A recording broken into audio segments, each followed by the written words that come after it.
Dragon Ball Legends, the greatest gambling simulator that's ever existed. I'm down $400 and I still can't overeat on food. I can't get any animations like my guy over here.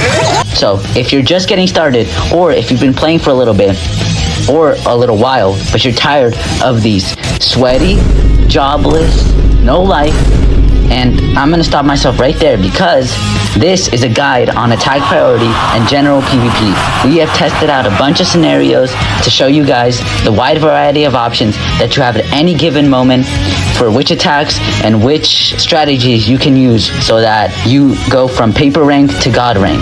This can be like which attacks you can vanish out of, which attacks your opponent can't vanish out of, and how to get your opponent to sidestep and dance for you. Also, so that you have more to do than just spam sidesteps, like our Lord and Savior, Tawny. I'm joined by Radhan himself, or if we were on a first name basis, a Rado. Let me hurry up and start. Everything we're about to show you is as of version 6.24.0, or as of the DB Legends 8th anniversary. Let's begin where it all begins.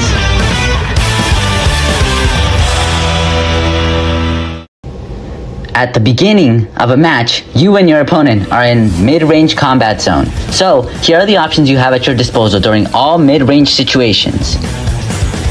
Number 1 is you can wait for the enemy to attack. It's good to practice reaction time for which card the enemy does. If you're too dead set on predicting a certain card like a blast card, you can be too jumpy and then you might be doing a strike against another strike and it'll be too late by then because the strike will cancel out your strike. If your enemy does a blast card, then you can strike if you have blast armor. Some characters have blast armor and some don't. If your enemy does a tackle, then you can strike them as well. And it doesn't matter as long as they didn't hit you, you can negate their tackle by using a strike. Don't panic if someone vanishes after you strike their tackle. Note this as well. You can get out of a tackle if you're vanishing during the tackle and the enemy does a strike after you've tackled. Number 2 is charging and waiting for a sidestep. If they sidestep, you can get them with a kick. You can't vanish if they vanish though. Number 3 is more of a mid-game option, but when you have a rush or overdrive, if they use any type of card, it's a guaranteed hit. The drawback with this though is that you can get baited with a tackle, and you can use a tackle to bait them. They might be jumpy and they might use it against your tackle, which you can vanish straight out of and immediately punish with a combo. They can't vanish out of it. You can actually see the overdrive bar below their character if you didn't notice.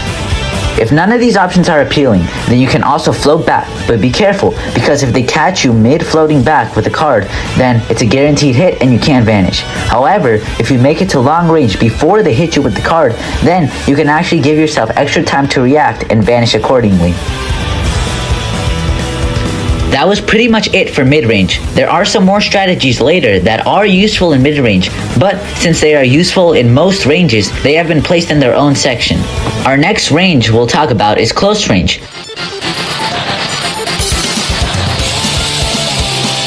There's actually not a lot here.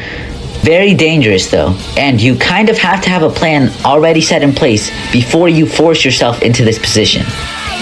One trick here is floating up to the person, which can make them panic and sidestep. This is an easy way to get them with a free combo if you call their sidestep. The second trick, if you would call it that, is sidestepping as soon as you get into close range. With an aggressive enemy that might immediately attack, you can actually get a perfect vanish, and it's almost guaranteed to get a perfect vanish if you sidestep immediately upon going to close range. The last position you can find yourself in is long range. You have the most time to react, sometimes, and it's the safest area to be in, sometimes. Number 1 is the quick attack. One of the best things to do in long range is to quick attack, especially with legend characters. A quick attack can do good damage and give you the time you need to recover. Legend characters, of course, have the legend action, where it lets you do more damage and possibly chain into a blue if available. Sometimes they also give you a blue. This happens when you do their corresponding quick attack from either a high area or a low area. As we get more legend characters, it seems that they always find a unique gimmick to their legend action, so be on the lookout for that. Charging in the back is also an effective way to recover key and get your overdrive up. There is a big difference though between normal charging and overdrive charging. When you overdrive charge, there will be a bigger aura and your key bar will start cracking, indicating that your overdrive gauge is rising. When you overdrive charge, it'll automatically counter tap attacks, so use this to your advantage if you get jumpy with tackles and to avoid sudden area changes. Another high-risk, high-reward way to counter area changes is by using a rush or overdrive when you know your enemy is going to try to area change you. The reason you would want to do this is because after an enemy area changes you, if you use any type of card, your enemy's quick attack will stun you first, giving them the chance to use either a legend action or do a basic area change, which sometimes leads to you reconsidering your will to live. The rush or overdrive will negate that, getting you out of those annoying quick attack chains. Doing a full range overdrive or rush isn't just applicable in that situation. It's really not always as bad of a play as it seems. You might have seen that after an area change, a lot of people, maybe even you, queue up a card pretty much as the area change animation is playing. If you can guess when the other player is going to do this, you can make them go straight into your rush or overdrive without a chance to vanish. Don't do this every match though. It's a good way to snipe people down, but it's also a good way to completely waste your rush and then get posted on someone's TikTok.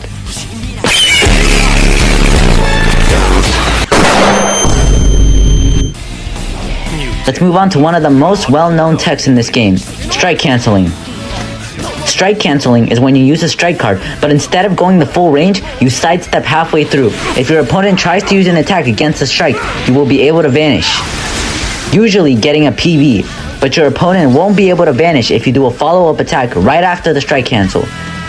Since strike canceling is very well known in PvP, it's also a viable option to throw your opponent off by just doing a nasty full range strike. If you use a blast armored strike at the same time as a blast from the opposing side, you'll have extra fast delivery to that ass. Doing it after they use a blast gives them the opportunity to vanish, so calm down now. Following up on what I said about strike canceling, if you call their sidestep during a strike cancel, it's hilarious how badly you destroy the opponent's confidence. Strike card bait.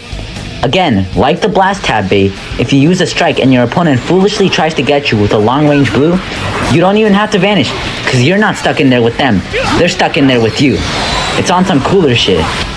Rising rushes and overdrives are at the top of the food chain, with the rush being just above the overdrive. You might think this means that in the case that you are about to get hit with a blue, ultimate, or green card, that you can use one of them to turn the tables, but that's where you're wrong. If your enemy is in close range and popped it first, you can't use a rush or it'll go over even those attacks. If you both activated your attacks at the same time, then the rush will go over it even at close range. If you're in mid or long range, then it's a viable option to overwrite them with a rush or overdrive. Next strategy is applicable when you have either a long range blue card or green card. As I've mentioned before, calling sidesteps is of utmost importance here.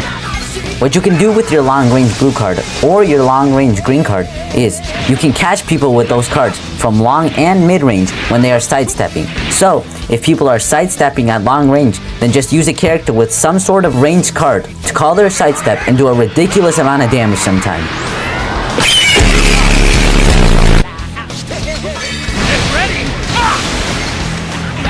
You can also call sidesteps with overdrive kicks, but from long range this time.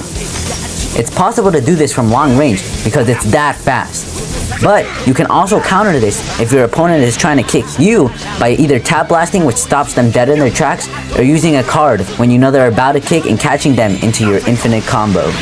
Up next is the long range blue card against blast. Apart from calling sidesteps, long range blues can also counter blasts. When someone does a blast at long range, if you use a long range blue card, then it'll completely go through it and your opponent will get blasted instead. If you want to bait your opponent into wasting their long range blue card, then you can do a blast tap attack bait. I know that's a weird name, but that's what we're calling it. Before, we talked about using a long range blue against a blast, but you can use that as bait when you suspect someone of having a blue by using a blast tap attack. If they are jumpy, they're going to use the blue thinking it's a blast, but the tap hits them faster, making them waste it. If they already had the blue queued up, then yeah, it's just kind of tough luck for you, honestly. Blast attack from long range are also very useful because you can use them for a blast attack vanish removal or AoE green cancellation. When using a blast attack at long range, it's best to swipe up immediately so you exit that vulnerable state. It's useful during long range as you can use a blast attack to make someone waste their vanish, swipe up, and depending on the aggressiveness of the player, you can either sidestep to vanish or you can immediately use a strike. People counter this by using a blue or green card, which is really annoying, but you can counter this by just immediately vanishing. If they do decide to use a strike immediately upon vanishing, you can use a rush or overdrive to counter that. If you're even more annoying, you can strike tap to completely ruin the fun and reset the fight back to mid-range. Be careful with the strike taps though. You can accidentally use your vanish against them, possibly causing you to become the comboed. If you hate AoE greens, then the blast can also be used to cancel someone's AoE green by swiping up and then just strike tapping them. Those are the main strategies for each combat range that we've collected from many players and from Goresh. Basically just to serve as a piece of meat. Special thanks to him. You might be wondering, why is there still so much time left on this video? And I just have to say, did you think that the children's phone game would be this simple? Now I'm gonna go over the ways in which you should use your vanish, extend your combos, miscellaneous stuff, and the incredibly useful Attack Vanish Priority Chart. Attack Vanish Priority Chart. AKA, why can I not vanish out of this god-forsaken attack?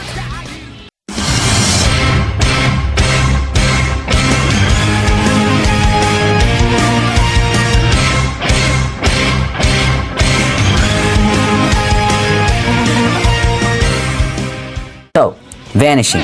Probably the most important move to gaining priority. To vanish an attack, you must first sidestep when the exclamation point is next to your character. If you time this perfectly, you can get a perfect vanish or PV. If someone is being very aggressive, then they are most likely to get PV'd. This seems to happen mostly when people panic sidestep against strike cards. You know you PV'd someone when you have the extra aura effect after vanishing, and if you PV your opponent, they cannot vanish out of your next immediate attack. So, it's a free combo starter.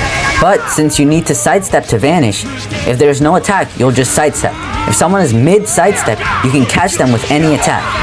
DB Legends is all about playing your opponents like pawns, seeing what makes them tick, knowing their next move better than themselves. It is a psychological horror game, and it's not just a summon. Most of the time, people will instantly vanish after their own attack is vanished. You can use this to your advantage by being just a little bit patient and waiting for them to sidestep and catching them there. A strategy to use is if someone is already going to vanish, wait 3 seconds after their attack. As you get into higher rank, people will usually wait longer, so that trick might get you PV'd. But if they were already going to sidestep by just swiping their screen as hard as they can, as fast as they can, then the 3-second trick will always work. Please practice just attacking based on when you see that sidestep, because it'll come back to bite you. But if you can't get it just yet, then the 3-second trick pretty much always works. Calling sidesteps is easier if you use TFs, which are just time freezes to your advantage. They give you a little bit more time to react. These come in the form of the main ability or a stop time green card, which mostly just gives you buffs. Some green cards are strike based, so these do not apply. Some others are long range, also do not apply. As for the others, they stop time for about 3 seconds. By using these in a method such as the float up trick, you can actually see them mid sidestep. When they sidestep, there will be a circle trail coming off the character, and they're also gonna be standing upright. So sometimes they'll just be standing right there waiting for you to attack them. With TF green cards, it's a little hard, but if you turn down the game BGM volume in the settings and turn up the SFX and voice volume, you can actually hear the grunt during a sidestep sometimes. Although it's a little bit hard to pull off.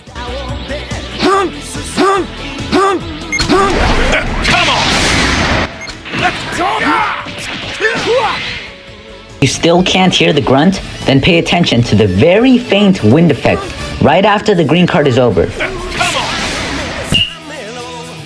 This is usually an even better indicator of a sidestep if you're someone like me or a lot of other people who just watch YouTube while playing DB Legends. If you did get a little excited and vanish, then It's alright, you can swap to another character to regain Vanish. This is very useful for Vanish battles or dodging big attacks like a Rush or an Ultimate or a blue card when someone knows you have no Vanish and they might just use a card immediately. Now with that out of the way, what's more annoying than losing every shot you have at priority? Getting priority, but then having a lousy combo that gets interrupted, or you end with 2 cards and a sad little strike tap at the end. So that this doesn't happen to you, let's go over combo extension tips, so that you last more than 5 seconds playing this game.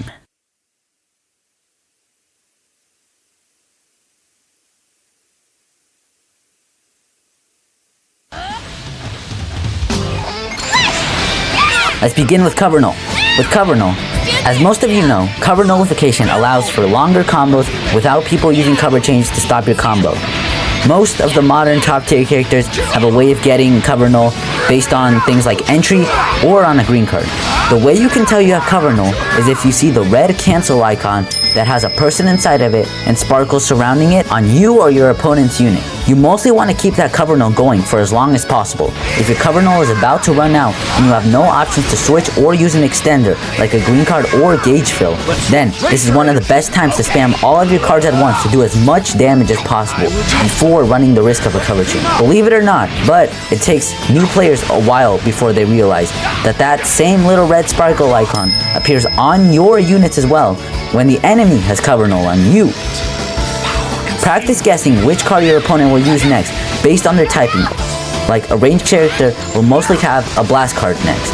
Melee will likely have a strike, you get it. Once the red icon disappears from your units, if you guess correctly on the next card, you can get a cover change off on the enemy. A lot of characters have strike cover changes, but be sure to read kits. And just in general, read kits, please. You can usually combo with blues after a cover change. If you don't have a blue, I'd advise you to not use a different card after that because you'll likely get PV'd and you definitely don't have insurance on that. Unless you have supporters.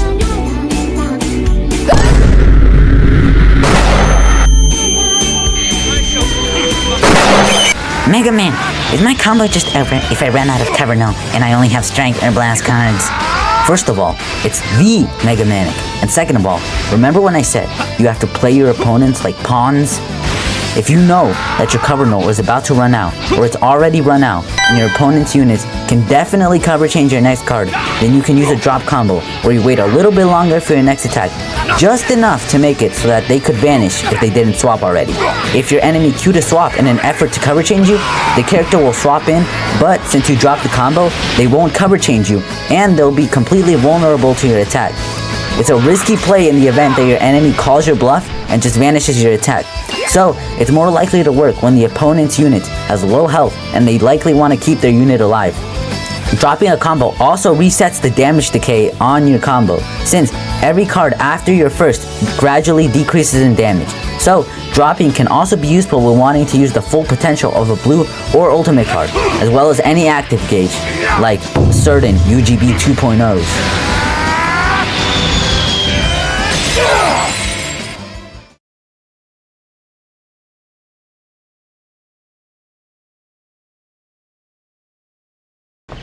Comboing. I've talked about how to not get your combo rudely interrupted, but how do I make sure that you don't interrupt your own combo? There are 3 main ways to combo, and to extend these combos for the maximum amount of damage. We've got the noob versus the pro versus the god, and please don't be a hacker. Chaining. I've said it before, and I'll say it again. Chaining allows you to do the most amount of damage in the least amount of time. You leave your opponent with little time to think, and you can squeeze out as much damage on what is sometimes a locked-in enemy.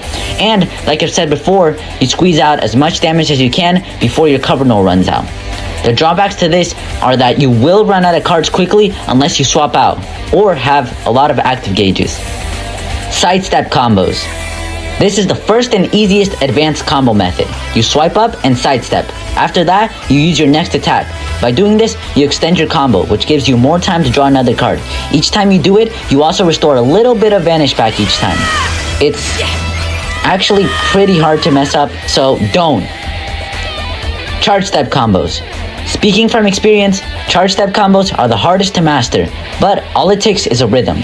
You want to swipe up and charge for less than a second, where it is more than a tap attack and less than a full charge. You will know you did it fast enough if the opponent is still not getting off their fat back after you're done charging it up. If that charging animation seems a little too long and they are already getting back up, then either vanish, drop combo, or just take it. With charge steps, you gain ki faster, draw more cards, and it's also the best way to fill up charge-based unique gauges. You can practice doing a drop combo by using the try mode on the featured section of a character's summon banner. You want to be able to do these kinds of charges. This is what allows you to have the muscle memory to do charge steps in rapid succession. To truly become a god pro hacker, not noob, combine each of these combo types into one continuous flow while extending them with swapping out within reason. Most characters get cover null on entry, as well as a card or two, allowing you to extend your combo for a little bit longer, as well as replenishing your vanish gauge once you swap out. However, you shouldn't swap into all your characters, as it can lead to you being pretty much locked in, as substitution counts default to 10 timer counts on swap.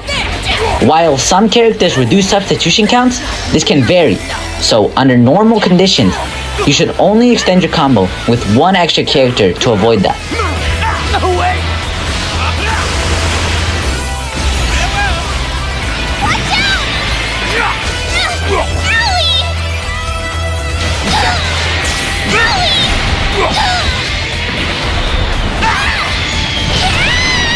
Wait to fill your attack or other unique gauges. You're gonna want to use those unique gauges because you have them for a reason.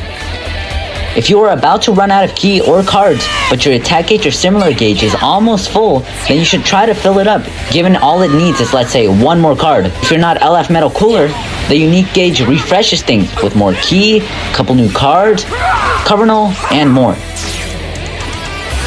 Green cards. Green cards supply you with cover null, ki, and more cards on the regular. However, read those kits. There are green cards of all types: strike, ranged, counter, TF, and AoE. That wraps it up for the main back and forth of my gacha prison. The script says PvP, and we're almost there. You're about to graduate from the DB Legends online course for only 20k CC a month and a signed will to give all your possessions to Tani. Now, how do you feel? Let's get through some of the most important stuff that didn't manage to fit into any other sections neatly. These are the miscellaneous tips.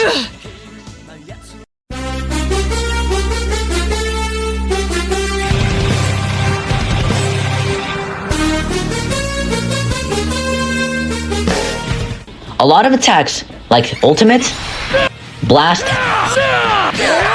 AoE Greens, and sometimes Strike, can be cancelled by Strike tapping. So, if you are up close to someone and have no other choice, it's usually easier to Strike tap and reset the fight to mid-range. Don't over-tap. When Strike tapping, if you tap multiple times, you're going to go into the extended punching state. If you miss and are in this state, you cannot vanish. So, you're going to have to open up wide now. If you don't want that to happen to you, then tap once. And if you do hit them, then you're going to have enough time to realize that you need to keep tapping. Your opponent over-tapping, on the other hand, can be turned into a new strategy. In close range, the enemy might try resetting to mid by floating back. If they over-tap, the extended punching animations will play and there will be a little free fishy in front of you waiting for your next attack. Make sure to float back by just holding back on the screen and not by swiping backwards, or this can happen. Guessing a Rising Rush. This is another mind game. But first, remember what type of character your opponent is. Melee characters usually have more strikes. Ranged characters usually have more blasts. Then, more importantly, remember what cards your opponent already used. If they just used a bunch of blasts or strikes, then they probably won't have that many, depending on the character.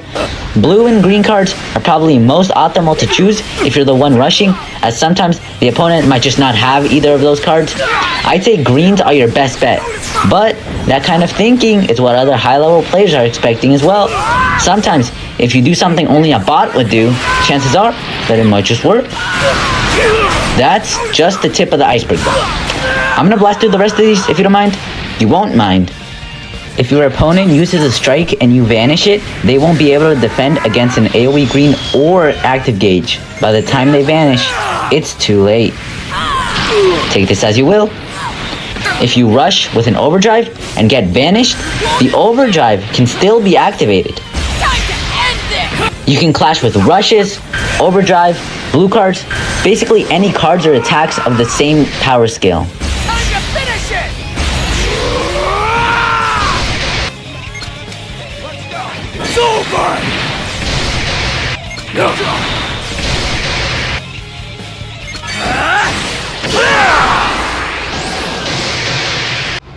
And after all of that, we've made it to the glorious, anti-no-life, super effective, critical, forever meta, unpower creepable, attack vanish priority chart.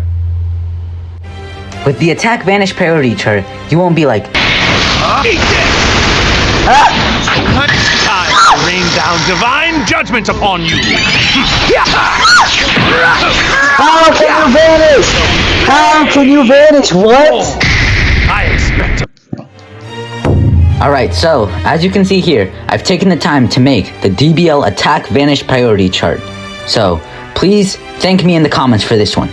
I'll have it linked in the description of the video to a link to the full image.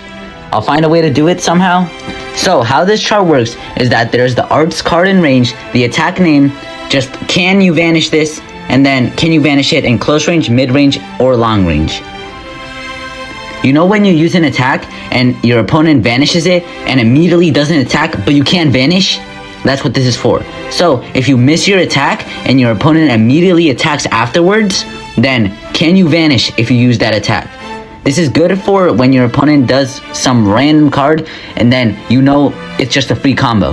Let's just go through this one by one really quickly. So we have the strike card. You can vanish it from close range, mid range, and long range. The blast card, you can vanish it from close range, mid range, and long range, just like the strike. For the blue strike card, so basically a melee blue that you have blast armor and you go through stuff, or you might not have blast armor, but basically you have to hit them like a strike, so we call it a blue strike. You can vanish it from close range, you can't vanish it from mid range or long range. The blue ranged card, which is anything like a Kamehameha, a big bang attack, something like that, you can vanish it from all ranges, so close range, mid range, and long range. For a green strike card, which is similar to what I said about the blue strike card, you just have to hit them with the card first. It's similar, I think it's exactly the same as the blue strike card. You can vanish out of it from close range if you use it in close range, but you can't vanish if you used it in mid range or long range. For a green range card, it's actually the complete opposite of the blue range card.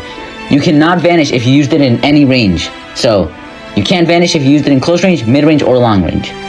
For a green AoE card, it says not available for close and mid range because you'll always hit it if you use it in those ranges. But if you use it and your opponent vanishes it in long range, then you can't vanish, which is good. For a green TF card or a time freeze card, you can vanish it from all ranges because it freezes time. So there's no like time where your opponent would be behind you. So you can vanish it from close range, mid range, or long range. For a green counter card like yellow LF Goku Black, you can't vanish it from any range. So if you're just standing there waiting for your hug, like you just gotta take it. For an ultimate strike card, as I said before, like the other ones, melee, you have to hit it. You can vanish it from close range. That's the answer to how can you vanish. You can vanish it if you use it in close range. If you use it in mid-range or long range, that's when you can't vanish out of it. For an ultimate range card, like let's say Mini Super Saiyan 3 LF Vegeta, you can vanish it from close range, mid-range, and long range. For a tackle, you can't use it in close range or long range. It's only available in mid-range, so it's only there, but you can vanish it. You can vanish a strike tap if you used it one time, like I said before, just do one tap and then react afterwards. If you over tap, you can't vanish. For a blast tap, you can vanish it, and it's in long range. So yeah, a quick attack is when you try to do an area change. If you miss it, you can still vanish out of it. And that about wraps it up. Please compliment me for this graphic design. I try to make it look as much as the DB Legends like UI as possible. I think it looks really pretty. Anyways, let's move on. From here, we have the outro. We are done, guys. How do you feel?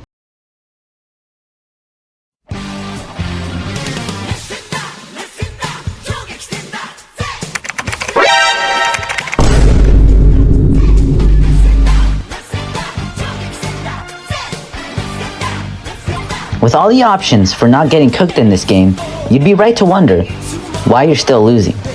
If you've been following closely with the PvP guide, then I'd look into the equipment system, Z abilities, and overall team building. If this video does semi well, I might just do it myself.